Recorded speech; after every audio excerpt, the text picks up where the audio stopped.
He may seem like just a boy, but he's much more.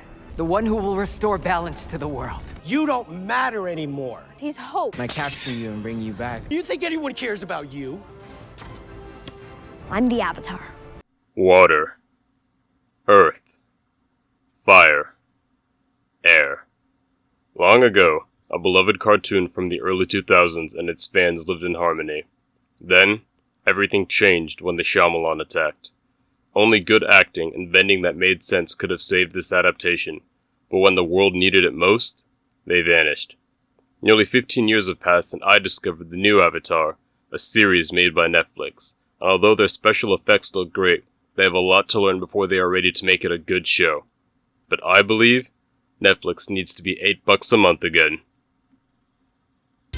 So, unless you have been living under a rock, or in this case, a boulder, you should know that Netflix has recently released a new series adapting one of the most popular shows from my childhood that I absolutely adored. I loved the show so much, in fact, that every time I went to the barber to get a haircut, I wanted to get it cut with an arrow down the middle just so I could be like Aang until I was about 12 or 13 years old.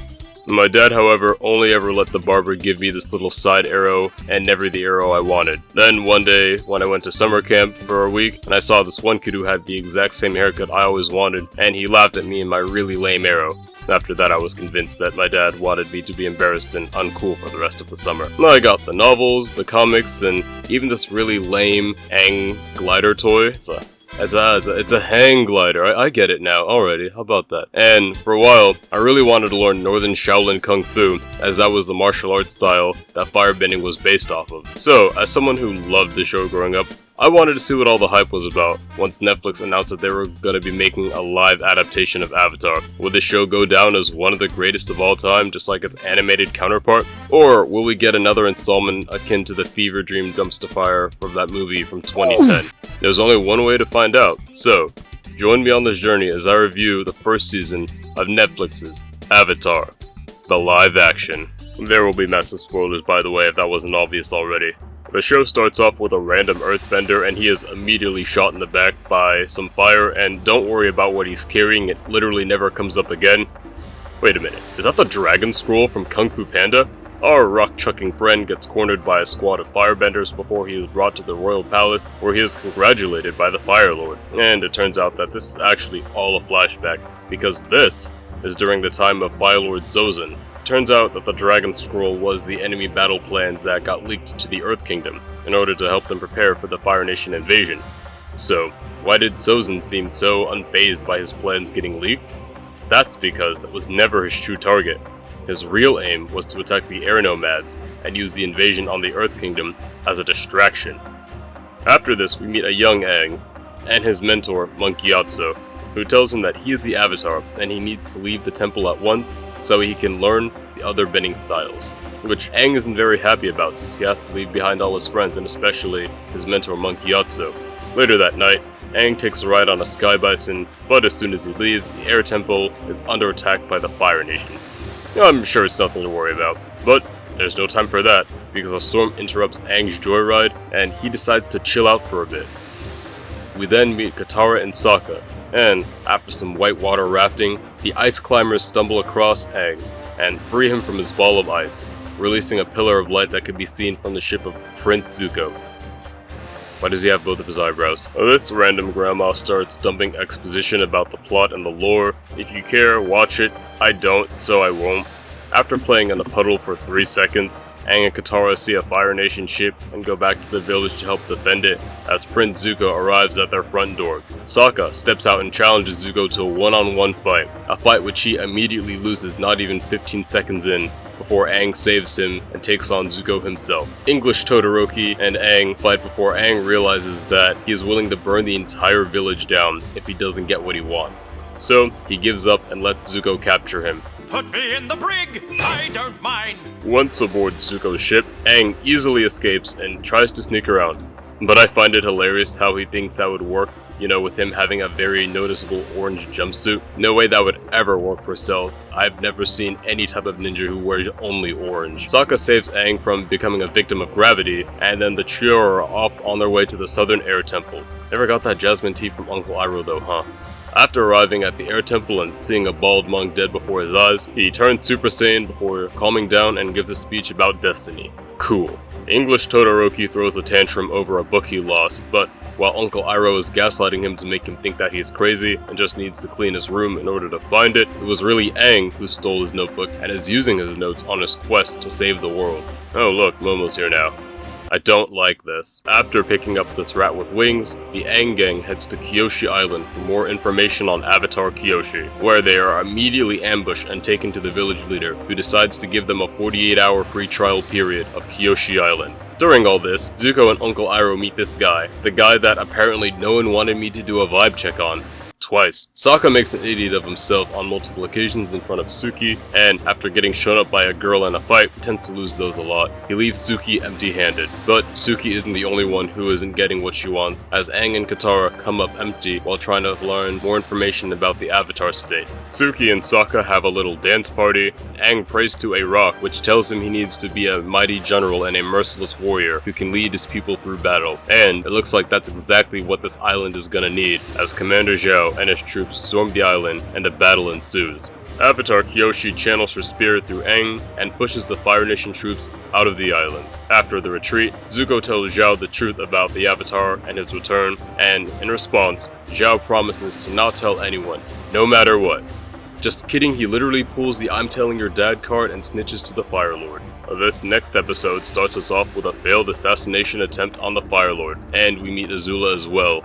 I don't like that. Katara keeps on trying to learn a new waterbending move, but is unsuccessful, so naturally, they decide to follow a kite to the city of Omashu. And I'm sorry in advance for being very nitpicky and mean in this segment of the video, but as someone who loved all the fun jokes and gags that were in the original Omashu episode a lot, like I said, I owned the Omashu book, just seeing those same gags used in less fitting scenes or just taken out altogether really rubbed me the wrong way, so bear with me. Once they arrive in Omashu, Aang tries to find another airbender, but that plan quickly blows up in his face. We then cut back to Azula and her friends that are talking about Zuko, who is on his way to Omashu as well. During all this, we meet the fake bender's dad, who makes engineering schematics and machines for the Fire Nation, as discovered by Jet and Katara. Jet and Katara then take down some firebenders as Aang explores the Secret tunnels. where he finds proof of the fake bender's dad working with the Fire Nation. Aang and Katara tell Sokka about this, and Sokka doesn't believe them and thinks that they are lying, so Jet stages a trap and the team sets out to go after him. But, in an unforeseen turn of events, Zuko catches up to Aang, and the two fight while Katara goes to stop Sai, who is the mechanist / Bender's fake dad. Didn't mention his name, don't care about his name. Even though I said I don't like some of the choices they made in the Omashu arc here, I gotta say that this fight without bending was pretty fun to watch. I like seeing the way that they put these different martial arts styles on display without the use of elemental powers. He said it! He said it! After learning the truth that Aang stole his diary, Zuko burns down a cabbage patch and manages to get away while Aang got captured instead. So, it turns out that both Aang and Iroh are in prison, as Iroh stayed behind so that way his nephew could get away and not face the consequences of his reckless actions. He started the fight and left you behind and ran away. He ran! The ultimate warrior! He's a coward! Ironic. Sokka confronts the Mechanist about his shady dealings with the Fire Nation and tells him that even though things seem like no one is in danger, the Fire Nation can turn even the most harmless invention into a weapon of mass destruction.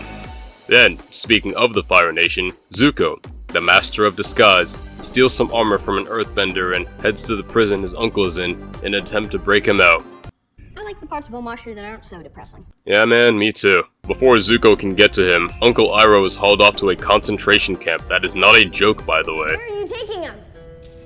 To the pit. The pit? An Earth Kingdom labor camp. While Iroh was sent off to summer camp, Aang is sent to meet King Bumi? It's been so long. And gotta say, I was really worried that they weren't even gonna have a King Bumi when the people who talked about the king in the previous episode in this universe said that he was senile and corrupt, but I know my Bumi would never. Also, I really enjoyed the back and forth banter between Bumi and Aang, just like how it was in the original show, so you know what, there's that too. After Katara gives Jet the cold shoulder, he attacks her, and she tells him to chill out. Oh, brother, this guy stinks! Bumi and Aang have an argument, so he decides to pull the jigsaw card and forces him to play a game. I want to play a game. Or he would probably die if he wasn't the main character. During this, Sokka and Katara are walking around the caves looking for a way to get to Aang, but at least they don't have... No, there's no way. No! Following some police brutality, Iroh drops a poker chip on the ground that Zuko discovers on his way to come find him, and while getting lost in the caves, Sokka and Katara start arguing with each other. You're not Dad! You're not my dad! After almost getting candy crushed, Bumi challenges Aang in a fight to the death as their last game, and while I am a bit upset about the way things played out to get to this point, I am even more frustrated by the fact that during this fight between Aang and Bumi, a random earthbender steals Zhao's line at the end of Zuko's Agni Kai. Do it! Do it! But using it here just makes it sound so dumb and forced, and I hate it. But I will explain why I hate it so much later on in the video. And while I said I wasn't pleased with the order of events to get to this point, that doesn't mean I didn't enjoy the fight between Bumi and Aang. It's shorter than it is in the original show, and even in the book, but my only complaint is how it ends, which, again, I will talk more on later on in this video. But the best way this episode could have ended was with Bumi and Aang riding up and down the mail chutes like they did in the old days. And for someone who loved the Omashu episode, I was more than relieved to see that they didn't change this part. This episode hits the ground running. Literally, the Aang gang has to fight off a squad of firebenders and narrowly escape on Appa before landing in a burnt down forest, and after finding a lost little girl, Sokka unironically rhymes his name with Waka Waka. Kill me. Waka waka! Team Avatar goes to the village this girl is from, and some old guy tells them that the forest is haunted. So of course, instead of heading to the North Pole like they should be, they just gotta go check it out. They gotta see this haunted forest. And after getting hit by a tree, Sokka and the rest of the others get spirited away to the spirit world. During all this, Zuko is, again, looking for Aang, but a barkeep is giving him the runaround, and he gets nowhere until he runs into... Is that June? I really thought they were gonna scrap her character, but no, here she is, and hitting on Uncle Iroh too for some reason. Why isn't Azula's fire blue? Ah, there we go. After getting attacked by a xenomorph, the South Pole siblings get put in Itachi's Tsukuyomi and have nightmares about their family dying and sailing through icebergs like this was the Titanic or something. And these kids don't even get the chance to catch a break, as they're attacked by a mime right before Aang gets chased by the human centipede. And it was at this point in time when I had to ask myself, what the hell was going on, because none of it makes sense. Aang escapes the Bugman and runs into Monkey Yatso. His mentor invites Aang into his home and then proceeds to cheat at a game of Chinese checkers before telling him that he needs to go talk to Avatar Roku in the Fire Temple, which is exactly what he goes to do. Great.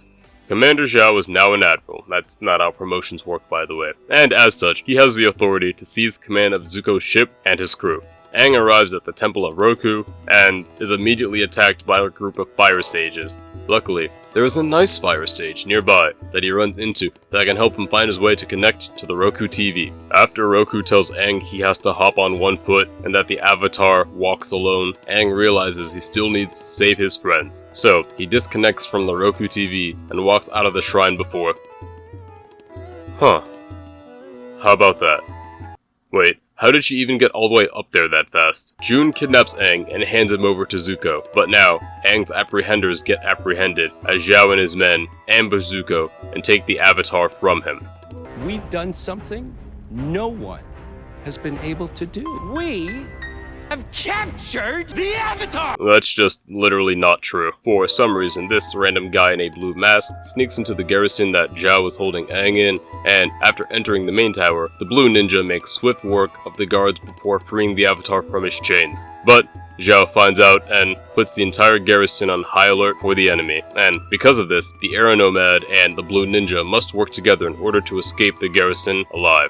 After some excellent on-the-fly teamwork between the two, this unlikely duo finds themselves cornered with no way out. So, the blue ninja needs to pretend as if he's going to kill the Avatar in order to get out unharmed. But they don't call him Admiral Zhao for nothing, as he already came prepared with a sniper who gets a 360 no-scope headshot off the blue ninja, knocking his mask off in the process. And it's revealed that the blue spirit is none other than Prince Zuko?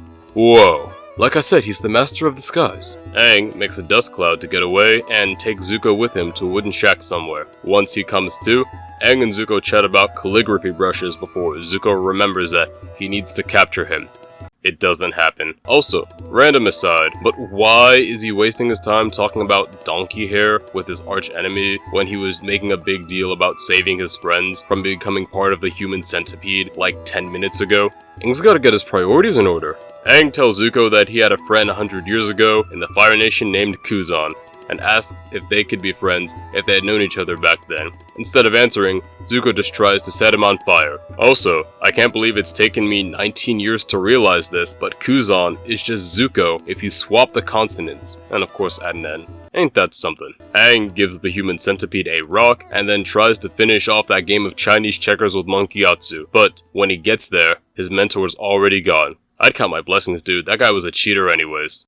Zhao has framed Zuko, and one of Zuko's subordinates warns him about the imminent threat of trial and execution, so Zuko gets on a small getaway boat to remain out of sight, but it turns out that this was all part of a trap that was set up by Admiral Zhao, and Zuko's plan of escape blows up in his face. But there's no time to worry about if Zuko is alright or not, as the Aang gang arrives at the Northern Water Tribe. There is the North Pole. And Sokka tries to flirt with this girl who eats sunshine and dewdrops. Did he actually say that? She probably sleeps on a throne and only eats dewdrops and sunshine. Huh. How about that? While Katara goes to learn more about waterbending and generational misogyny, Aang visits another shrine, and instead of casting Toroku TV, he has a chat with the man who got cock-blocked by the human centipede, so he can receive his sage advice as a former Avatar. The Avatar must walk alone. Well, that's not very helpful. After another lesson in sexism from Master Pakku, Katara goes to Aang for emotional support. But Aang tells her to just listen to Pakku when he says she needs to know her place, because he is afraid of losing her in the upcoming battle with the Fire Nation. Katara decides she doesn't care about their traditions and challenges Master Pakku to a water fight. During the Splash Zone smackdown, Katara challenges his worldview and ideology with her own. But despite her best efforts, she's no match for the alpha male and his misogynistic waterbending. I mean his masterful waterbending, yes of course. You're an excellent waterbender. But you still won't let me fight. No. However, even though she lost the fight, she won something greater, the respect of every other waterbender in the North Pole, just because she lasted so long against the waterbending master, and displayed skills and techniques that no other waterbender has ever seen before.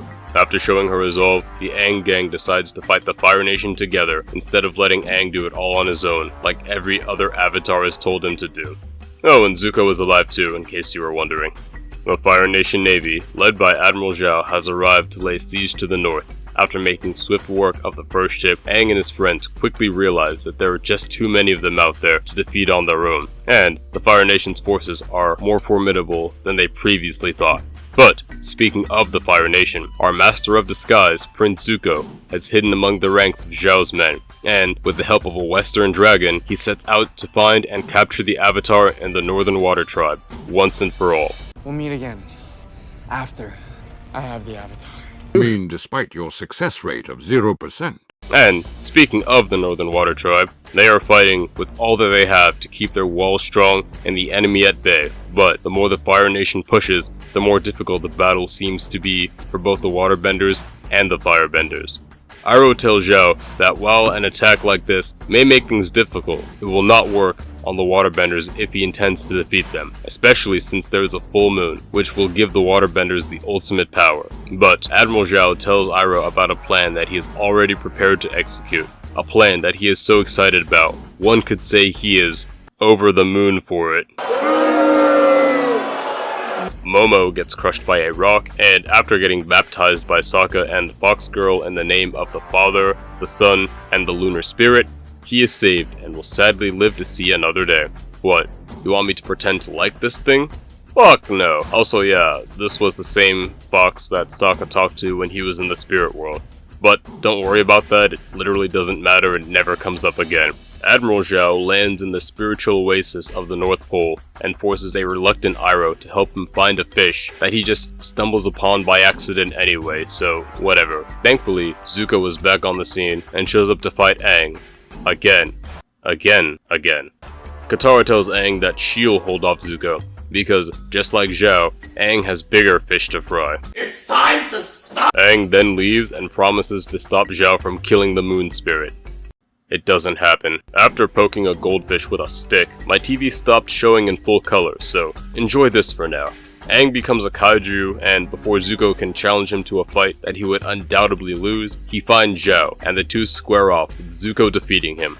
After losing to Zuko, Zhao tells him that his little sister Azula was the real mastermind behind all of Zhao's recent efforts before he gets pushed off a bridge and was never seen again. What a way to go. To bring balance back into the world, Yui gives up her life so that the moon spirit will live once more. Oh hey, the color of my TV came back. I'm sure that was completely unrelated. The survivors are rounded up, and the North plans to rebuild stronger than ever. Haku grants Katara the rank of waterbending master, but not a seat on the council. You are not on this council, but we grant you the rank of master. How can you be a master, but not on the council? It's unfair. And after all is said and done, Zuko decides to take a nap because he is tired and needs his rest. However, the Fire Lord reveals that this was all a distraction and that his true aim was never the waterbenders, but instead the city of Omashu, which has now been conquered by the Fire Nation. And more than that, the Fire Lord's astronomers share with him the news that Sozin's comet that gave the Firebenders the power to wipe out all the air nomads will be arriving again once more. And that's it. That's Avatar the live action. And now that you know what this show is about, let's talk about this show's characters. Alright, it's no surprise that things were changed when it comes to some of these characters, but before I get into the things that I don't like, I want to praise it a little bit first. The most impressive thing, I think, is that they got child actors that can actually act, most of the time. But more than that they really do look the age that they're supposed to be, as far as our younger characters go. Aang does indeed look 12, Katara looks 14, Sokka looks 15, Zuko looks like a 16-year-old, and Azula does indeed look like a 14-year-old girl. It's crazy to think that these ragtag kids are supposed to be saving the world and fighting in wars, but that's the idea, that you need to learn to grow up fast and deal with the things you didn't think you would have to do or deal with at your age, because your environment needs you to be that thing that you have to be. You just never think too hard about how young these kids really are in the original show, because 1, sometimes they just don't look it, or 2, we just don't think about it in our minds that none of these kids, except Zuko, can even drive a car, let alone fight in wars, lead armies, and save the world. And speaking of Zuko, can we get a small round of applause for Dallas Liu, who freaking killed his shouting lines as Zuko? Not only was this a major step up from whatever the fuck this is supposed to be, but every single time he screamed or yelled, it was like I was hearing the real Zuko, and I loved that. I could feel the rage and frustration in every shout, and for someone who loves the way Zuko screams, this was always such a joy for me. I'm not even joking when I say that Zuko is probably my favorite character in this entire show so far. We'll see where it goes though. And I will say that the characters we are supposed to dislike, such as Sai the Mechanist, Zhao, and Pakku, they do a really good job of making me not like them. Especially Zhao. Every time I heard his smug face or his dumb sideburns on screen, I was ready to throw hands. And speaking of throwing hands, that leads me into my biggest complaint with these characters. Moments that other characters were given in the original series were given to different characters and just don't carry the same weight. And the biggest example of this for me is when random earthbender guy is about to be defeated by Iroh, and the resolution scene is basically a 1-for-1 remake of the Agni Kai between Zuko and Zhao. I loved the Agni Kai between those two, because not only was it the first time that we ever get to see what happens when two powerful firebenders clash, but it also marks a sign of growth for Zuko, that he won't be afraid to challenge his elders, even if he feels that they are wrong. Something that Katara parallels well in her fight against Pakku. And when Zuko wins, it let Zhao know that he has the resolve to see his goals through to the end, even if his back is against the wall, but doesn't need to go over the top as long as he gets the job done. So, them just sticking that scene in with two characters that don't have so much going for them as Zuko and Zhao really did rub me the wrong way. Didn't like Momo, I didn't like looking at him, I didn't like hearing him, and I know that if they removed him, it would be like Mulan 2020 all over again with that Mushu shit. But I feel like nothing would have changed in the first season if he wasn't in it. And this may be a hot take, but I didn't like the inclusion of Azula so early on. What makes Azula so terrifying in the original series is that Zuko foreshadows how much of a threat she is by saying she is an even more skilled firebender than he is, a natural-born prodigy who is lucky with her talent. The Fire Lord sends her on a mission to capture her and her brother, alone, might I add, and she just does it without even wondering if she can take both of them on. The first time we even see her in Season 2, it's in Uncle Iroh's nightmare about what a perfectionist she is. She carries that same intensity whenever she's on screen long after her debut. This Azula is a brown-nosing, entitled and whiny little brat who makes Trunks' daddy issues look tame in comparison. Zhao says that Azula was the one helping him during his travels, but based on what I've seen so far, I just don't believe it. I'll tell you right now, this is not an Azula that I can take seriously if they're gonna make a Season 2 for the show. This is not the silent but deadly, cold and calculating villainess that I'm gonna feel worried for the main characters whenever she is on screen. This is just a little girl who hates her brother for no good reason and needs a timeout. Put her in the corner or something, jeez. And speaking of the royal family, I do like the fact that Ozai learned from what Sozin did and used the exact same distraction strategy on the North Pole and Omashu, like how Fire Lord Sozin did with the Earth Kingdom and the Air Nomads. And with the coming of the Common, it makes it seem like history really is repeating itself. Whenever Aang goes into the Avatar state and starts doing crazy stuff, I don't like Katara trying to calm him down because it just doesn't work. I don't mean that the concept is bad, because the concept works in the original series, but the act itself just doesn't work in the Netflix Avatar. It has no effect on Aang whatsoever. Every time he comes out of it, it was because of the things that had nothing to do with what Katara was telling him. I kinda wish that she would just stop talking and let him do whatever, because whatever she is doing is just not working and I don't really care. Did we really need all these fantastical beasts in the spirit world at once? Like this fox? Did we really need this fox? Really, Netflix? I'm being kinda mean and I wanna try to judge this on its own merit and not based off the original show, but it can be hard to do that when they do things like this. And all things considered, I think I'm gonna give the characters of this show a 3.5 out of 5. I'd say that's fair. And if you thought that I had mean things to say about the characters, you are not gonna like what I have to say about Avatar's story and plot. If I had to describe the plot of this show in one sentence, it would be like, kids go to the North Pole to learn how to push water better. There's just so many things that just don't need to happen along the way, but did because, reasons. I don't want to beat the same dead horse, but those two Omashu episodes, combined with the Spirit World episode right after, made me ask myself if I even wanted to keep watching, which is not what you want to do for a show, especially when 90% of the people who are going to watch the show are watching it to have fun. In the original series, Aang doesn't get challenged by Bumi in a fight to the death. He picks him out of the other three people in the room because he thinks that he's going to be the easiest one to fight. And we learn that, just like all of his other immediate guesses, that he was wrong in that assumption. Omashu is literally a lesson in learning how things are not always what they seem, and you need to open your mind to the possibilities. But for some reason, instead of sticking to that, Bumi wants to teach Aang about what it means to be the Avatar, despite never ever being the Avatar. Like, I can give a pass to Karuk, Kyoshi, and even Avatar Roku for their approach to Aang and telling him how he needs to be the Avatar because, you know, they've actually done it before.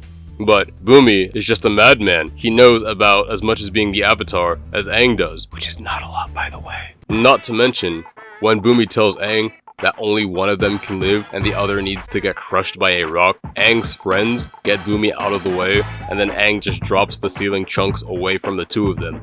Like, if he can push the ceiling rocks away, he could have done that the whole time, instead of playing around with these morality questions. Did we really need the secret tunnel song more than we needed Aang's first firebending teacher Zhang Zhang? Did we really need this fox more than we needed Zhang Zhang? And like, I know some of these things are necessary for the story to move on, but if you're gonna remove Zhang Zhang's involvement, you can remove Jet and his misfit minions too, as they have no real bearing on the plot of events that would happen relatively the same without their involvement. Yes, I'm aware that if they make a season 2 or 3 of this thing, that some of these plot points will come back, but I just really wanted to see Zhang Zhang. Is that too much to ask?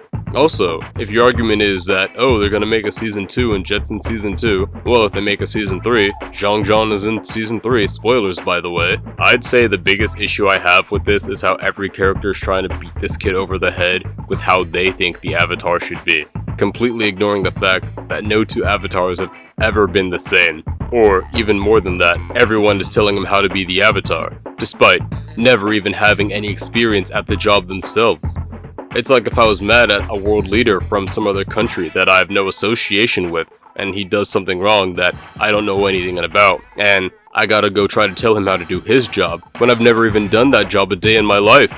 Also, this is an issue that bugged me about the original series, so I'll talk about it here, but the Fire Nation is comically dumb if they think that wiping out the air nomads was supposed to remove the Avatar. From the beginning of the show, we learned that the Avatar is reincarnated when the last one dies. This is common knowledge that everyone knows. So if that was the case, and Aang did indeed die when the Fire Nation wiped out the air nomads, they would need to start their search all over again and kill all the waterbenders, then the earthbenders, and then the firebenders. And they're just not going to do that because, well, why would they kill the firebenders in 2? It's just a really big issue that no one seems to be talking about. The fact that there was never a new waterbending avatar should have been proof enough that the avatar was still alive and was an airbender, which changes Ozai's task to Zuko from a fool's errand that can never be obtained to something that is pretty damn important if these guys truly want to win. And even these guys said themselves that killing Aang would be pointless after they catch him because they will need to start their search all over again for the next avatar. So it's not even like I'm making this up. They address this in-universe. They're just full of bad ideas. Also, this is a very small nitpick, but I have to bring it up. Comets are made of ice. Not fire, but ice. It would make the most sense for a comet to boost waterbending stats, not firebending stats. I know they need some kind of tactical nuke that they can drop on their enemies and give them an edge, but a comet should literally have the opposite effect of that for these guys. The thing that would work the best for them would probably be a solar flare. That would work the best as a comet substitute because, well, a solar flare is actually made of fire and comes directly from the sun, which gives them their strength. While we are on the topic of this, firebenders should actually be the strongest in the winter and weakest in the summer because the earth is closest to the sun in the winter and furthest from the sun in the summer. But who needs astronomically correct information when the MacGuffin for your main threat is literally an astronomical event? I'm giving the story and plot a 3 out of 5.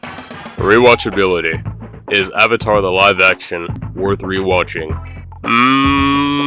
Kinda. To be honest, I would say the best moments of this thing are whenever Zuko is on screen, especially his dynamic with Iroh and how he is always butting heads with Admiral Zhao. I did enjoy the fight scenes, especially the one-on-one fights because they just feel more enjoyable to watch. But outside of that, I wouldn't have a reason to watch this again when I can literally just put on a better version of this that has almost 3 times as many episodes, so that the pacing has more time to breathe and get more of those moments like Zuko's Agni Kai with Zhao that I loved so much that I just don't get in this adaptation.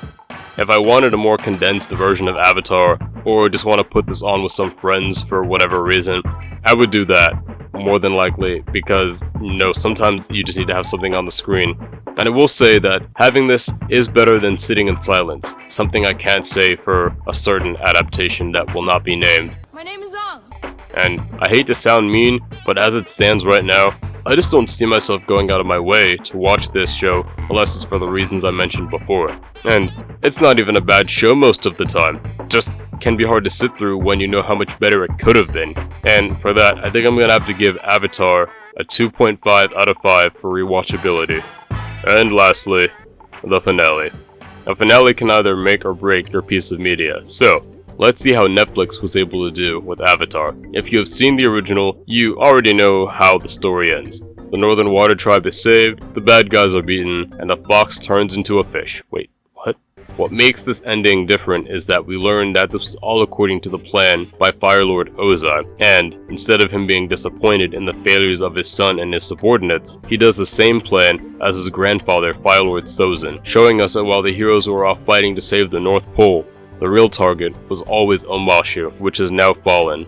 And even though we all know how the story ends after the war, and the show and the series ends as a whole, it is a neat little cliffhanger that makes me personally wonder not how it's going to end, but how they're going to get to that ending with everything that has happened so far. This ending gets a 4 out of 5 for me, honestly. All of these scores together give Avatar the live action a final average of 3.25 stars out of 5. A mediocre show compared to the original, but On its own, it's not half bad if I've never seen Avatar before. While I make a lot of jokes at this show's expense, it was fun making this video, and I am genuinely curious to see where Netflix is gonna take this show going forward, assuming this isn't the first and final installment. Season 1 was the weakest season across all of Avatar anyway, so knowing they have better material to work with for later projects leads me to believe that there is hope for stronger and more engaging second season. A lot of people were saying how bad the show is, but it's really not as bad as others may lead you to believe. Maybe I'll even circle back on the show in a few months or so, just to see if my opinion has changed.